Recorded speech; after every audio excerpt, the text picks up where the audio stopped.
Hey everyone, and a very warm welcome. Today, we're going to dive into a really profound story from the Quran, all centered on the prophet Moses at Mount Sinai.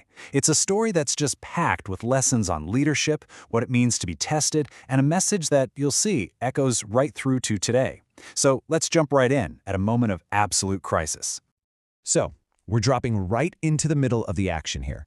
Can you just imagine the scene? A prophet, his people in serious danger, pleading with God. You can just feel the tension, right? This one desperate question from Moses, it really sets the stage for a high-stakes drama about faith, about failure, and ultimately, about forgiveness.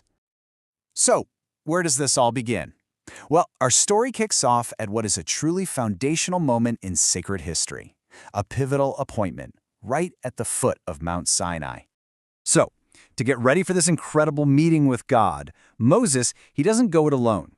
He actually pulls together a delegation, a select group of 70 men who were chosen to represent their entire community. And this wasn't just some casual meeting, it was a formal divine appointment, what the Quran calls a miqat. And then, right in the middle of this sacred moment, disaster strikes. The whole group is seized by what the text calls al-rajfa. Now, was this a literal ground-shaking earthquake or maybe a powerful spiritual convulsion that just totally overwhelmed them? Either way, the result was the same: absolute chaos and terror. But it's Moses' reaction here that is just so fascinating. You see, he doesn't just see this as some random, terrible punishment. Nope. Instead, he immediately frames it as a fitna, a divine trial. And this, right here, is such a crucial insight. The disaster isn't just about destruction. It's a test, one designed to show who's truly guided and who's going to be led astray. And wow, does this show you what kind of leader he was? Instead of getting angry, he has this pastor's heart. He immediately steps in for his people, pleading with God not to destroy everyone because of the mistakes of a few foolish people. He turns to God, as their wali, their one and only protector, and just asks for forgiveness and mercy. So you've got this intense crisis and this really heartfelt prayer, and what follows is a profound response from God, one that tells us so much about his very nature. So, what God says next, it reveals this really fundamental tension. On the one hand, you have divine justice. Yep, punishment exists, and it's for those who earn it. But then, and this is the key part, there's a much bigger, more powerful reality, a mercy that covers absolutely everything. The verse sets up this core principle. While justice is real, mercy is the dominant, all-encompassing force.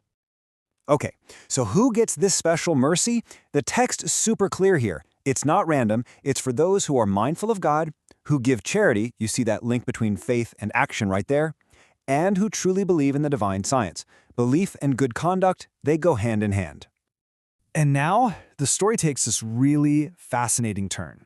You see, this promise of a mercy that covers everything, it's not just about what happened right there at Sinai. It actually becomes this bridge, connecting this moment to a much bigger universal point about the whole purpose of Revelation.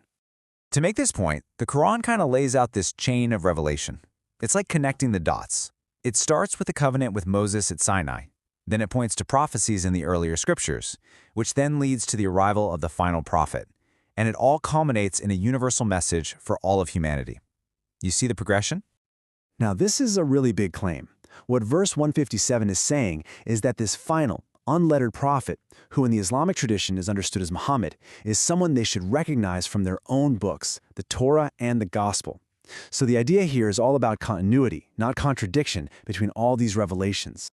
And the message itself, it's made explicitly universal.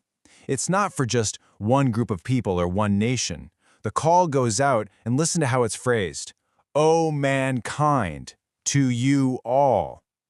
The focus is just zoomed way out from that specific community at Sinai to literally everyone.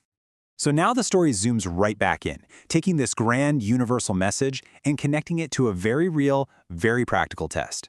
Because, look, a covenant isn't just a one-way street. There has to be a human response. And this next part, man, it puts that gap between knowing the right thing and doing the right thing on full display. Okay, but before we get to this test, we really got to understand the situation they were in. These people were not struggling. I mean, they were living in a state of total abundance. They were organized into their tribes, they had fresh water gushing from 12 springs, they were literally shaded by clouds from the sun, and they were fed with divine food, manna and quails. They were completely taken care of. And that's what makes what happens next so telling. So, with all these blessings just showered on them, the command they get is super simple. It was a two-parter. First, a physical action. Walk into the city humbly, bowing down. And second, a verbal one. Say a specific phrase asking for forgiveness. Easy enough, right? So that special word was taqwā, which means something like relieve us of our burdens or forgive us.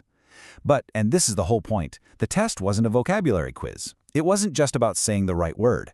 It was about actually feeling it, embodying that sincere, humble attitude that the word stood for. The action and the intention had to be one.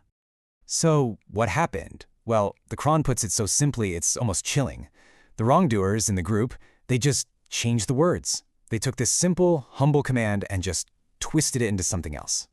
And you have to understand, this wasn't just the misspeaking. Changing the words was a major act of defiance. It was a subversion of their entire agreement with God. By corrupting the language, they corrupted the intent. And because of that, a punishment came down on them, a direct result of their deliberate choice to turn away. Okay, so we've been on this pretty intense journey, right? From crisis to mercy to failure. So what are the big lessons here? What can this ancient story from Sinai teach us today? All right, let's break it down into 3 key takeaways.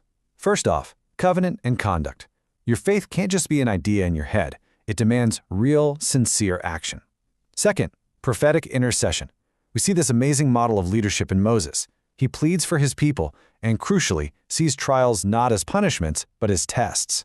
And finally, the idea that revelation is continuous. Sacred history isn't a bunch of separate stories. It's one single story, unfolding and building toward a universal conclusion. And all of this really leaves us with a final, pretty powerful question to think about. This whole story shows us just how easy it is to go through the motions, to say the right words, but to completely lose the spirit behind them. So it kind of pushes us to look in the mirror and ask, in our own lives, right now, how do we make sure we're keeping the spirit of our commitments alive and not just performing empty rituals? It's definitely something to reflect on. Thanks so much for joining me for this explainer.